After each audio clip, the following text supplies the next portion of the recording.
Welcome to the Dr. Supercoach YouTube. You're on with Pig Mentality. I'm the newest member of the Dr. Supercoach podcast crew. If this is the first time you're hearing my voice, Pistol and I recorded a podcast introducing me to the Dr. Supercoach community.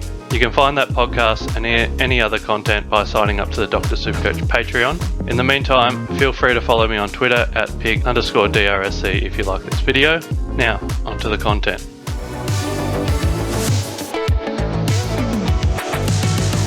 In this video, I'm trying to find first-time premium Ruckmen. Everyone's got a different definition of premium. What I'm doing here is trying to find someone that has never averaged 100 Supercoach points in their life and what makes them then go on to become a first-time premium or average over 100 for that year. In 2023, there were two players who had never averaged a Supercoach ton, and then in 2023, they did that. Toby Nankervis probably wasn't a season-defining pick. You know, he upped his average by about 9 points a game. If you started him, that's pretty solid. He was still leaving a lot of points on the table from the big guys, but Kieran Briggs probably was a season-defining pick. He made us a lot of money. So what I've done here, I'm trying to look at what they had in common. So I've looked at the 7 most important stats for a Ruckman. So we're talking disposals, marks, goals, clearances, tackles, contested possessions, hitouts. But I thought one data point's not great. Let's go back and look at the last 5 years. So these are the last 5 years. These are Ruckmen that prior to their first 100 point Supercoach season, what were their career statistics? And it surprised me a little bit because it wasn't games played like I thought. I thought, once a Ruckman hits around 50 to 100 games played, that's kind of when they're ready to break out. That wasn't really the case at all. There were 3 guys that broke out or became a first-time premium after 100 games. Kieran Briggs did it only after 9 games. So instead we looked at these 7 important stats, as I said before. So we looked at their averages prior to their breakout year and looked at the minimum needed stats for each stat. So this gives us a good indication of what is needed. The thing to note here is no player in the last 5 years has taken their average from less than 100 to more than 100 without having these stats. So it's a pretty low bar.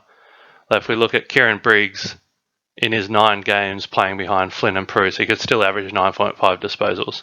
So if you can't get 9.5 disposals, I'm not sure how you're going to average over 100. So what I've done, I've got these 9 Ruckmen, I've got their 7 important stats, and I've looked at the minimum of each one. So every one of those had at least 9.56 disposals before their breakout year. Every one of them had 1.76 marks or more. So I've used that to make myself a filter. So if you can't hit these stats, I don't back you to break out. So then, as I said, I use this to make some filters. So every single player in the last 5 years that has averaged less than 100, to get over the 100 mark, they needed to hit all of these as a minimum before they broke out.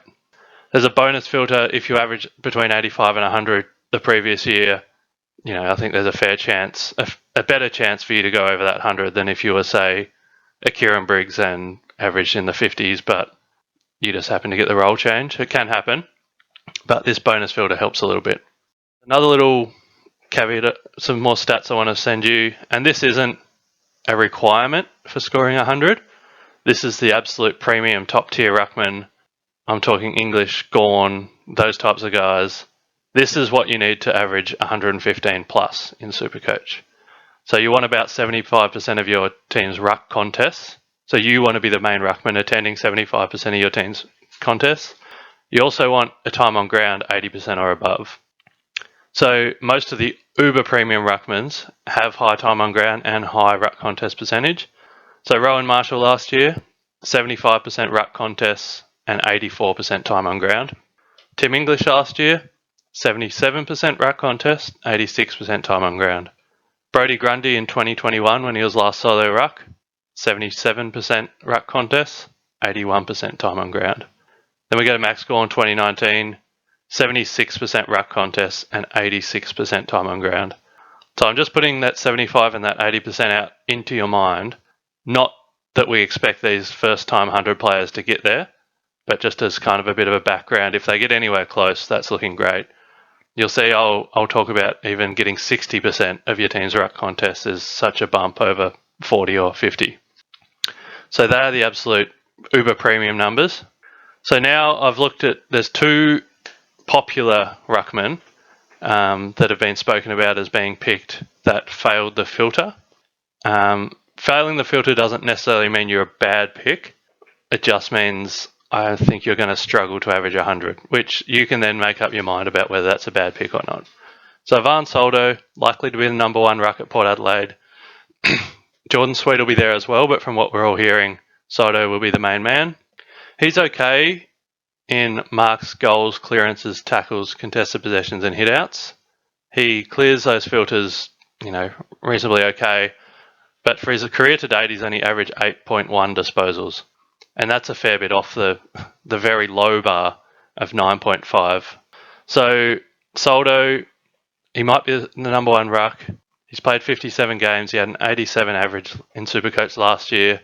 A few of those things look all right, but I just can't see him averaging 100 SuperCoach points with low disposals. And of course, as the main ruck at Port, if that's what he is this year, he will average more than 8.1. But this just shows that he doesn't really have that SuperCoach pedigree game that I'm really looking for when I want to choose a breakout. The other guy who might raise eyebrows is Tristan Dary. Jerry's in exactly the same boat as Soldo in that he doesn't get enough disposals per game to give me any confidence that he's going to average 100 SuperCoach points. He is also right around the filter of marks of 1.7. That's neither here nor there. SuperCoach average of 73 last year. Obviously, he was playing backup to Goldie for a fair bit of that. But the thing here with Christian Dary, it's exactly the same with Soldo, is that they just don't average enough disposals for their career so far for me to comfortably say, yes, you will become a 100 SuperCoach scorer. Tristan Dary, I could see him averaging in the 90s, and he might even get close to 100. So you need to go away and do your maths and think, is that enough for me to justify starting him? Will he make me enough money? Because I really don't think he will be a season-long keeper. And if you're thinking that, I'd urge you to change your thinking. I think he'll be giving up too many points to the big three ruckmen this year. So if you want to use him as a cash cow or stepping stone, do your maths about how much money he'll make, but use this to predict that he probably won't average 100 SuperCoach points. Now, I've got a slide here from Hilary Mason. She's a data scientist. I don't know who she works for. I was just Googling quotes about data, and this one really popped out to me. Data is a tool for enhancing intuition. And so what I mean by that is data is great, but it's only as good as our interpretation. So we can put all the stats around anything we want, but you might look at something and just think, nah, no way, that's not going to happen. And back your gut on that. We still need to trust our gut, trust the eye test. A lot of these things are still really important. And with that, we come to our first time premium candidate, number 7. So I've ranked them probably by least likely to most likely. And just because they pass all the filters doesn't mean that I think they will break out and become a 100 plus SuperCoach guy. These filters are just the bare minimum to give you a chance, is how I look at it. And there are plenty of players who average all these filter stats and then don't break out. I wouldn't be surprised if I looked at Big O coming into 2023 if he probably met these stats but just didn't get there. So I can't see him breaking in the 100 plus range just because I don't see his role changing much from previous years. But he does have the scoring profile that if something changed, maybe he could get there. I also couldn't see a reason why Toby Nankervis broke out and suddenly took his average up 10 points a game last year, but he did. Oscar's at a similar games played point right now to what Nank was at the start of last year, that 120-ish games played coming this season. Could he break out? Maybe. It's unlikely. He plays enough game time and he attends enough ruck contests, so I don't actually see them going up much. It's just that his points per minute is quite low. So you can see he sneaks over quite a few of these filters. He only just gets over in disposals and marks and tackles as well. So he's not really convincing to me, but I'm not going to rule him out. Next one is Lloyd Meek. Lloyd only just gets there in disposals, and kind of like some of these other names like Briggs last year, He's played backup his whole life, so he hasn't been fully unleashed. But the fact that Lloyd Meek can average 9.7 disposals and 1.9 marks and clear all these filters, and Tristan Dary can't, that even makes me a bit cooler on Dary again. Not saying Lloyd's going to be a better scorer this year because Dary has a number one ruck role, Lloyd doesn't. But a lot of these ruckmen, I just want to plant the seed that they have SuperCoach scoring potential, and if they were to get the number one ruck role and they were to get high ruck contest percentage and high time on ground, they could be SuperCoach scorers. So I looked at Lloyd Meek. There's only been 10 games in his whole career. He's played 3 seasons so far. 10 games in those 3 seasons where he's had 60% or more of his team's ruck contests. Remember, like the Tim English's, Max Gorns, they were at 75%. So 60's okay, not amazing, but we'll take it. In 2021, 3 times he had 60% ruck contests. Those 3 games, he averaged 58. That's pretty average, but he was a rookie. 2022, again, 3 times he had 60% or more ruck contests. 91 in those 3 games, so he's brought his average up there. And then last year, there were 4 times when he had 60% of his team's ruck contests, and he averaged 98. So you can see those last 3 years, he's working his way up. He's improving as a player. He's getting better. There were 2 times last year when he played as a solo ruck with no Ned Reeves, only 2.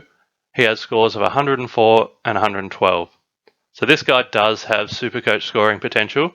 And I just want to plant the seed, just put the name in your head, that if Ned Reeves goes down or gets injured, we don't want to wish that on anyone, and good luck to him. But if that was to happen, you know, you could think it Meek at 350k could be a little bit of a cash cow for you. Next one, number 5, Bailey Williams. He just, again, cleared the filters. He was just over in disposals, had enough marks. He's not convincing, and you might say, oh, but he was solo ruck last year and he didn't do anything. He was also only 22 years of age at the beginning of last year. He'd only played 25 games or so. He needs more time to develop. Ruckmen generally start hitting their prime 26, 27, 28. That's when you really see these big breakouts come. Bailey Williams had his chance last year. I just think he was too young and not quite ready. I think give him, 4 more years in the system, and then if he can become solo ruck, I think he could be a 100 SuperCoach scorer. I'm just not looking at it yet. Then candidate number 4, we go to his mate, Matt Flynn. So Flynn is 26, and he's kind of in that range when ruckmen start looking pretty good. They beef up. Flynn, his stats are pretty okay. He clears a lot of the filters reasonably well. He averaged 88 in SuperCoach last year, but wasn't from many games played. And his stats across the board are down a fair bit because he was rarely solo ruck. He was always playing with someone, whether it was Briggs or Bruce, or every now and then he played solo. But what's going to happen at West Coast? I don't see him getting, a 70, 75% ruck contest split while they've got Bailey Williams there.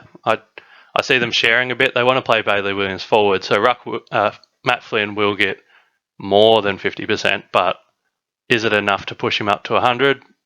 I think he's better than people think, so you never know. He could get close. I'd probably put him in the Tristan Dary 90 to 100 bracket, which at that price point, you need to make a decision on whether that's right for you, and I probably don't think it is. But just keep this name in the back of your head that, he could be someone who has potential in the future. We now get to the final 3, and these next 2 I'm really excited about if they were solo ruck, and unfortunately they're not. I think I actually put a tweet out last year about these 2, and I'll talk about Tom first. So Tom de Koning clears all of the filters. He gets enough disposals. He gets plenty of marks. Clearances are quite up. Contested possessions and his hit-outs are good. He's played 60 games. He's kind of, my stats didn't show that 50 to 60 games means anything, but it's when you think people start getting a bit more comfortable in the role. His issue is that he plays with Mark Pittonet, and a year or 2, we might be a year or 2 too early for a Tom de Koning breakout because he'll have to share ruck duties with Pittonet. He's 24. He's nearly ready to go. We might be a year or 2 too early, but if Pittonet goes down injured and Tom has to take the lion's share of the ruck contest, he could be a prime breakout candidate. There were 6 games in 2023 last year when Tom had 60% or more of his team's ruck contests, he averaged 89 SuperCoach in those games. So it's getting towards 100. It's not quite there. Like, I think we're just a year or two too early, but there's still the chance with him. And that 89 SuperCoach from those 60 games, that includes a 40, which looked to be a bit of an outlier when you look at the other 5. If you remove that, it's a SuperCoach average of 99. You know, cherry picking data a little bit there, but we can do that to make our point. He's close, is what I'm going to say. He averaged 75 SuperCoach in 2022 with 80% CBAs. So 2022, he averaged 75 SuperCoach with 80% CBAs, but he kept that average of 75 SuperCoach last year with only 51% CBAs. So it was average that his CBAs went down, but it was good that he was able to keep his SuperCoach average exactly the same. And to me, that shows growth in other areas of the game, of his game. So if it can get the CBAs back, you know, there's a breakout potential. Like I said, I think we're a year or two away, and we're a Mark Pitnet in the way. But I've got big raps on Tom de Koning. I think he's a good player. Number 2, Luke Jackson. I couldn't speak more highly of this guy. I had him in my SuperCoach team that whole time Sean Darcy was injured last year, and it was incredible. It was a great ride. Even playing as a number 2 ruck for most of his career, he smashes the disposal filter, the marks filter, the goal filter, clearance, above in tackles, destroys it in contested possessions, and just above in hit-out. So this guy's an absolute gun. He had a 98 SuperCoach average last year, and that was with a lot of games with Sean Darcy in the team. When I was saying, I put out a tweet last year about it was Tom de Koning and Luke Jackson. My prediction was that in about 5 years' time, I think I said 2028, Tom de Koning and Luke Jackson are going to be the Tim English and Rowan Marshall of SuperCoach. So they're going to be the prime ruckman in the league. That's my view. There might be other people pop up. Who knows? Maybe us Essendon fans think Sam Draper is going to get there. Not sure about that. But Tom de Koning, Luke Jackson, I'm so high on. So there were 9 games in 2023 where Luke Jackson attended over 60% of his team's ruck contests. In those games, he averaged 117 SuperCoach. He only went over 100 once. So that is huge. These are highlighted by a ceiling of 173 and a floor of 87. We all know it's no secret when he's the main ruck he can dominate, and it won't happen with Darcy in the team. But if Sean Darcy gets injured, which, you know, has happened in the past, he's injury prone, Jackson will become a must-have. So this one isn't a secret, but I'm telling you, just keep your eye on Lukey. Candidate number 1 that clears all the filters is Darcy Cameron. Darcy at 515k. He's in this awkward price where you need him to average 110 to be a good pick, and I don't think he'll get there. And, you know, this video isn't about that. I'm trying to predict who has never averaged 100 and who will this year or could this year. So Darcy fits all the filters. One of his issues, and we talked about it at the start, is that the premium ruckmen have high time on ground and high ruck contest percentage. When we talked about Rowan Marshall having 75% of his team's ruck contests and 84% time on ground, English 77% ruck contests, 86% time on ground. Cameron doesn't do that. So since taking over as the main ruck in 2022, he's only attended 49% of Collingwood's ruck contests in 2022, and then 65% of its Collingwood's ruck contests in 2023. So 65% for the main ruckman is very low. His time on ground in those years was at 76% and 74% respectively. So remember, we're trying to aim for 80% time on ground. He's below in those. Despite those, he still averaged okay. Like, he had a 93 SuperCoach last year. From memory, is pretty solid in 2022. He's only had 10 games in the last 2 years with 60% of Collingwood's ruck contests and 80% time on ground. He averaged 101 SuperCoach in those games. Or, even better, let's say we increase the filter and we look at games where he had 70% of Collingwood's ruck contests. Remember, 75 is a magic number, so the games he had 70% of Collingwood's ruck contests and an 80% time on ground, he has a SuperCoach average of 108 in those games. So for him, it's just a matter of getting to more ruck contests and spending more time on ground. Why he hasn't been doing that, I'm not sure. Is he not fit enough? Is it a matter of him getting more fit with more years in the system that's needed to unlock his solo ruck role? Is it the Collingwood game style, wanting to play Mason Cox a lot? If Cox has dropped for a long period and then they don't add a second ruckman and Darcy has to shoulder the load, I'd look for him to average 105 plus, reasonably comfortably. But whether that happens and whether he can get his ruck contests above 70%, his time on ground above 80, I'm not so sure. So he's another wait and see, but don't be surprised if he goes over 100 this year. So that's the end of my presentation. And my conclusion is that, unfortunately, I don't have a premium ruckman, a first-time premium ruckman for you. When I was doing these stats, I really wanted to find someone that had never averaged 100 and then was able to take their average over 100 this year and say, oh, look, I found this year's Kieran Briggs or this year's Toby Nankervis. And the data just doesn't support it. So at one stage, I wasn't even going to put this video out, but there were a few guys in the Slack that said, no, all data's good data. I'll have a listen.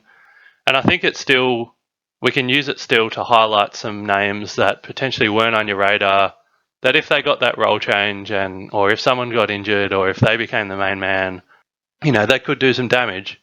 And it's probably more this year, Matt Flynn, maybe he could surprise a few people, but I'm not quite ready to say that. Lloyd Meek, I've got some big hopes on him if he was solo ruck, but you never know. Tom de Koning and Luke Jackson are the two that obviously you probably heard I'm pretty high on. They need a bit of a luck to go their way or bad luck to go their teammates' way, whichever way you want to look at it. Tom de Koning, we're maybe a couple of years away. I think Luke Jackson's ready to go, but there's some roadblocks in the way. Darcy Cameron just needs to get his time on ground and fitness up, maybe. I'm just speculating with the fitness, but for whatever reason, he needs a bigger share of the ruck percentage, and he'll be ready to go. So thanks for watching my video. I'll have another video just like this coming out looking at non-ruckman. I've divided it up because guys like Butters, Goulden, Tom Green that broke out last year have very different stats that are important to them than Kieran Briggs, for example. So I've got another video coming out where I'm looking at, the potential first-time 100 SuperCoach averages from defenders, mids and forwards. That'll be coming out soon, and happy to tell you I actually have some players that I think will do that in those other lines. So while we didn't get Ruckman that I think will do that, I think we've still got some value out of this, and there'll be another video coming up soon that will go into more detail, especially about these midfielders that I think are good. Cheers. And don't forget to follow us on Twitter at pig_DRSC. Then there's also the other lads, JB_DRSC, Pistol_DRSC, Chizo_DRSC, and then find us on, well, you're obviously watching this on YouTube. Give it a like, subscribe, follow, whatever the dingy bell is. Go find us on Spotify, go find us on Patreon. The off-season content's kind of starting to ramp up for Dr. Supercoach, and we're not far away from the regular season. So I'm really looking forward to round 0 and round 1 and getting involved with you guys more this year. Cheers.